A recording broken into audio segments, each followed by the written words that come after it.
alustame siis Q&A-ga.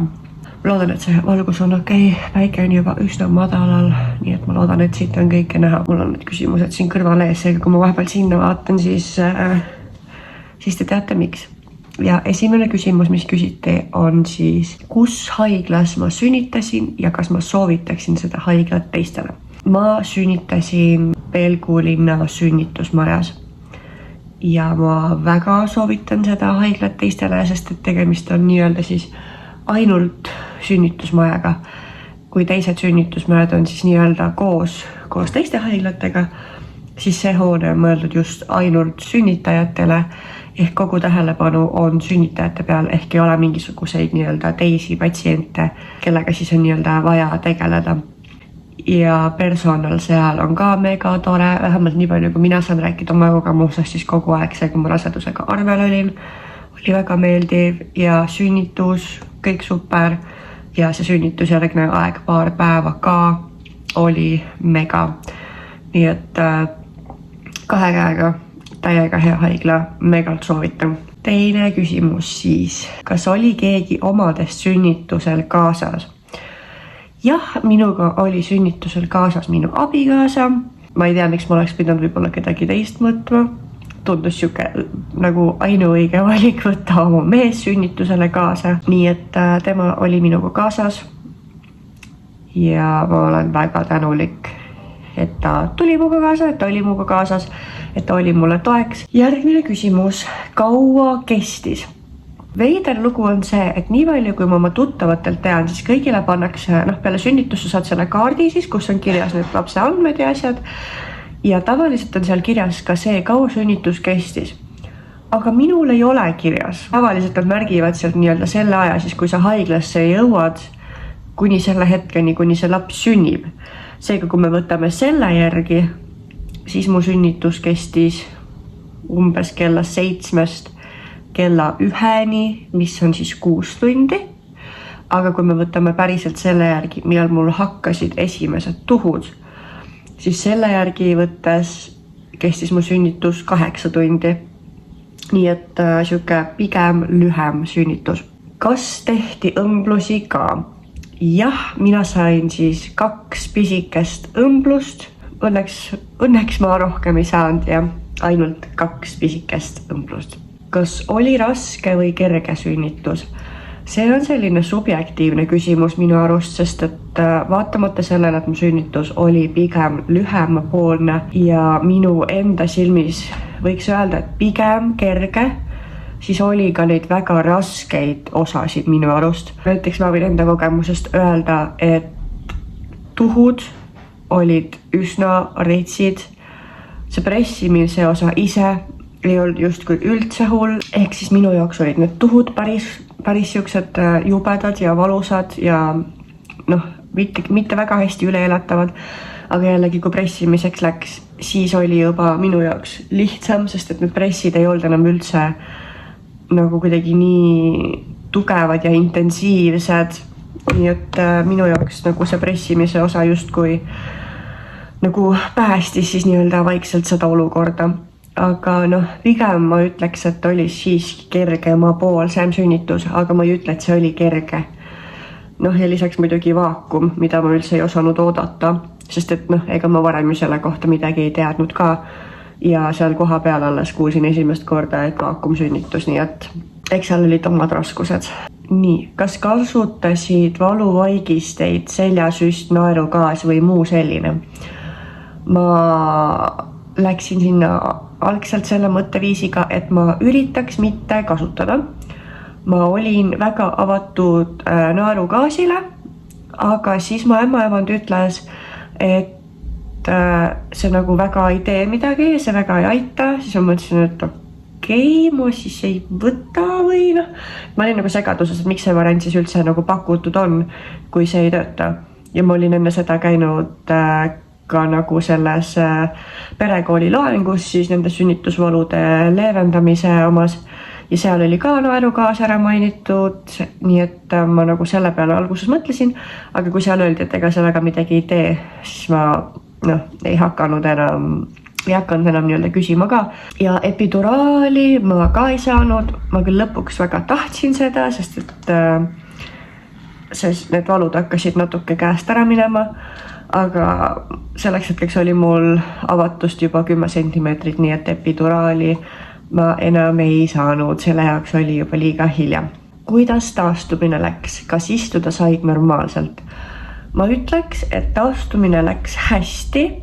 Kohe pärast sünnitust sain ma nii-öelda normaalselt, ehk siis loe nagu pingviin kõndida, ma sain istuda, ma sain küll rohkem nagu niimoodi poole peppu peal istuda, sest et kõik on igal juhul paistes ja valus ja tundlik, seega väga mugav ei olnud istuda, aga ma sain istuda ja ma sain süüa ja selles suhtes kõik oli okei. Lihtsalt see ei olnud kõige mugavam ja kuna mul olid hästi väiksed õmblused, siis mul öeldi seal sünnitustoas ka kohe, et ma võin istuda, et see on täiesti lubatud, et ma ei pea kuidagi meelega pikali või püsti olema. Ja taastumine selles suhtes läks hästi. Need õmblused olid nii väiksed, et ma praktiliselt isegi ei tundnud ega märganud neid. Ja need niidid siis, need on need ise ära sulavad niidid. Ma arvan, et need tulid kuskil 3.-4. nädalal niimoodi sujuvalt. Ma üks hetk avastasin, et issand jumal, mul ei ole niite enam, et mis nüüd juhtus. Et need lihtsalt tulid üks hetk täiesti märkamatult ära ja kõik oli täiesti okei. Kuidas teadsid, et on vaja sünnitama minna? Millal on õige aeg minna? Sellega on siis nii, et tavaliselt on siis nii-öelda 2 valikut, millal sa pead minema ja esimene on siis see, et kui sul tulevad veed ära ja veed on ilusti läbipaistvad, mingit muret ei ole, siis 12 tundi pärast vete ära tulemist peab minema kindlasti sünnitusmajja. Ja teine variant on see, et on tuhud.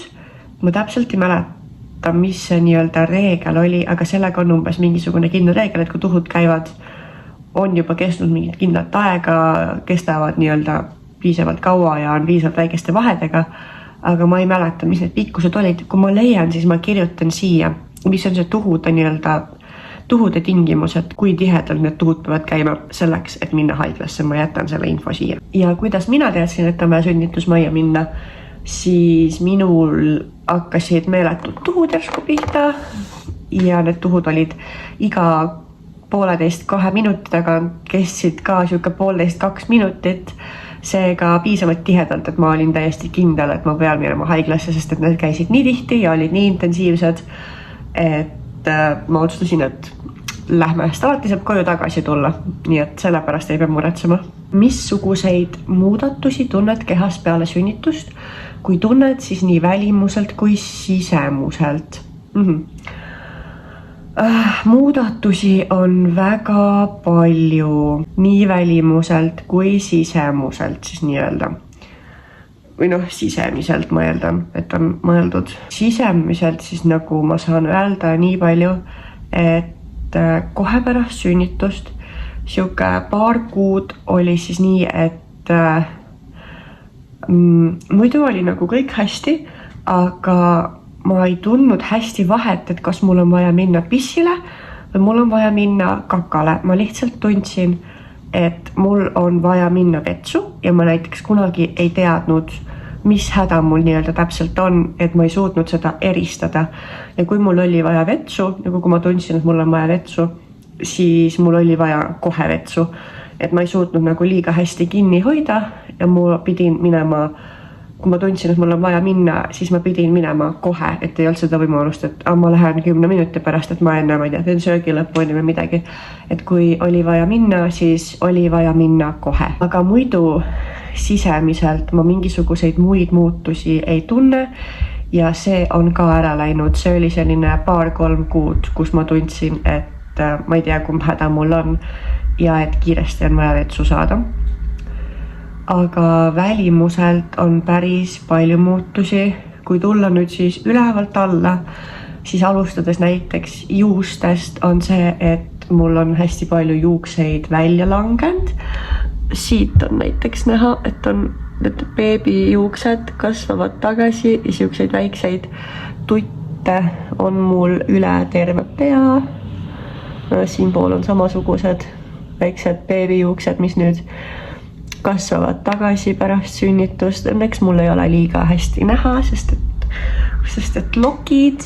Aga jah, esiteks siis, et juuksed on kõvasti hõredamad ja just need beebijuuksed nii-öelda, mis tagasi kasvavad hetkel. Siis nahk on pärast sünnitust kuidagi hoopis teistsugune. Ma ei oska seda isegi kirjeldada, aga midagi on nagu teistmoodi. See ei ole päris sama nagu enne oli.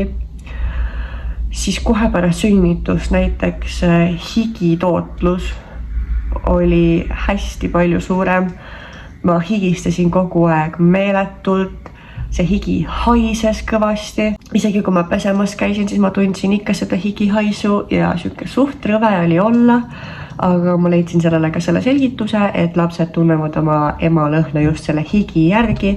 Ja sellepärast on see siis nii-öelda siuke tugevama lõhnaga, et laps nii-öelda teaks, kus see ema on. Ehk siis ma leppisin lihtsalt sellega, aga see läks ka mingi aeg ära. Ma isegi ei mäleta päris täpselt, kui kaua selleks aega läks, aga üks hetk seda haisu lihtsalt ei olnud ja seda suuremat higistamist nii-öelda. Siis rinnad muutusid kindlasti, seda juba ka raseduse ajal ja imetamise ajal. Imetamine meil muidugi hoopis teine teema, aga imetades nad läksid suuremaks ja muutsid oma kuju veidi. Rasedusajast on sinna jäänud ka päris palju venitusarme, mis õnneks õrnalt kuluvad heledamaks. Aga minul tekkis päris palju neid venitusarme. Isegi kui ma kasutasin kõiki neid imekeele ja imekreeme ja mida kõike veel, paratamatult, eriti raseduse lõpus lõid kõik need venitusarmid välja, aga ma kandsin peelid ka natuke aega üle nii-öelda, üle 41 nädala ikkagi. Siis kõht ei ole kindlasti ka samasugune. Kõht on siis siuke väike puinu on ees ikka. Ma praegu muidugi liiga aktiivselt ei ürita ka sellega tegeleda. Aga kui ainulüksed koolis võib-olla natuke nii-öelda lihtsamaks läheb, siis ma kindlasti tahaks hakata sellega nii-öelda midagi ette võtma. Aga ma hetkel liiga palju ei muretse sellepärast, et eks see aeg aitab ka natuke kaasa. Ja kõhu peal samuti, just siia kõhu, ma ei saa praegu näidata muidugi, aga kõhu alla piirkonda tekkis ka ikkagi venitusarme, mida kusjuures alguses ei tekkinud ja 40. nädalal ka veel ei olnud, aga just seal 41. nädalal ehk konkreetselt paar päeva enne sünnitust tõenäoliselt siis nagu laps vajus nii-öelda alla ja sealt siis tekkisid päris korralikud venitusarmid. Aga minu lootus on see, et ka need kuluvad aja peale heledamaks, et midagi teha pole. See on nii-öelda käib paketiga kaasas. Aga välimuselt rohkem vist mingeid muutusi otseselt ei ole. Ma vist sain kõik nimetatud. Ma arvan, et ma sain kõik nimetatud. Mis mõjud olid sünnitusel su kehale, mis traumad ja kui kaua taastusid nendest? See on natuke juba sarnane küsimus.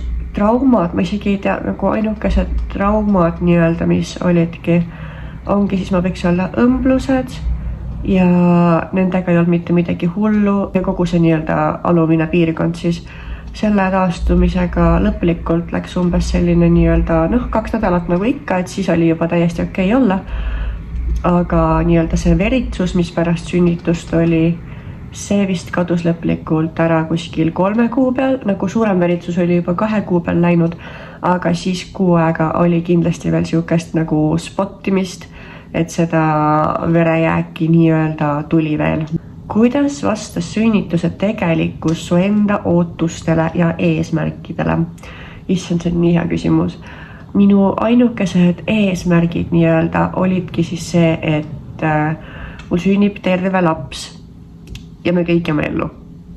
Need olid mu ainukesed nii-öelda ootused ja eesmärgid. Ja üks minu soovidest oli see, et ma tahaksin sünnitada loomulikult, aga ma ütlesin seda kohe Jannule ka, et kui sa näed, et mul on seda vaja, siis ära pane mulle kätt ette, et ma olen sellele avatud, et teha epiduraalsüst. et ma ei pannud sellele kordagi kätt ette, aga mul oli siuke väike lootus tagataskus, et äkki ma suudan ilma hakkama saada. Ja seda ma ka suutsin ja üleüldiselt kogu see sünnitus nii-öelda vastas ootustele küll, sest ega ma väga hästi ei teadnud, mida oodata. Tuhud olid väga intensiivsed, ühesõnaga ma nii-öelda kogu raseduse ikka natuke kartsin, et äkki see on jube valus. Ja ma ei saa isegi otseselt öelda, et sünnitus oleks kuidagi väga valus. See on lihtsalt selline väga intensiivne ja mitte ainult füüsiliselt, vaid kindlasti ka vaimselt on nagu suurem osa ka vaja ära teha.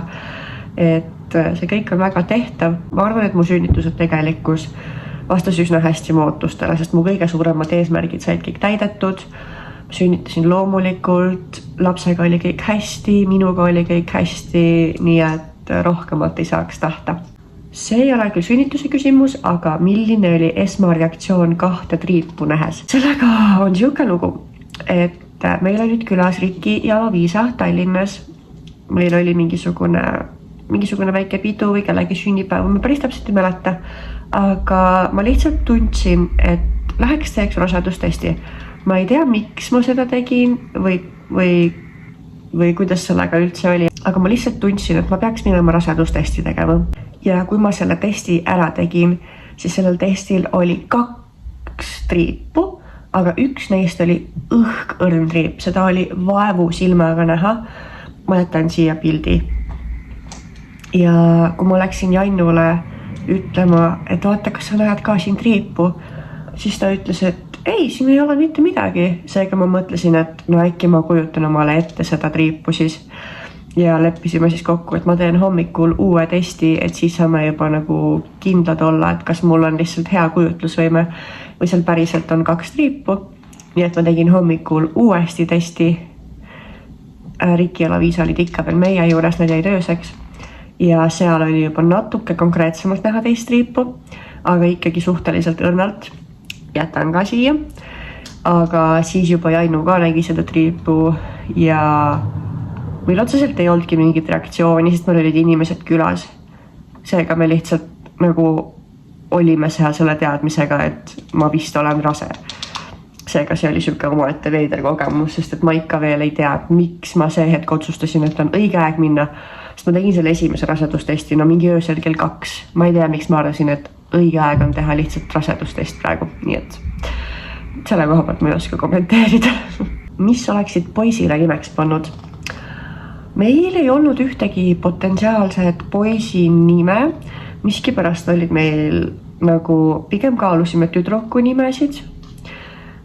Ja poisi nimedeni me ei jõudnudki. Ja kui me saime 16. nädalal teada, et me ootame tüdrukut, siis me isegi ei hakanud mõtlema, et oi, mis oleks võinud panna poisile. Nii et potentsiaalsed poisi nimed 0 puuduvad.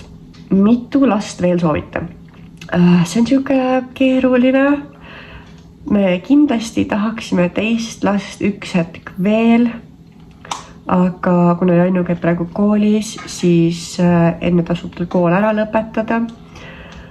Aga lühidalt siis teist last tahaks kindlasti veel ja ma arvan, et üks hetk, kui me selle teise lapse saame, siis vaatame juba edasi, et kas ja millal võiks saada näiteks järgmise.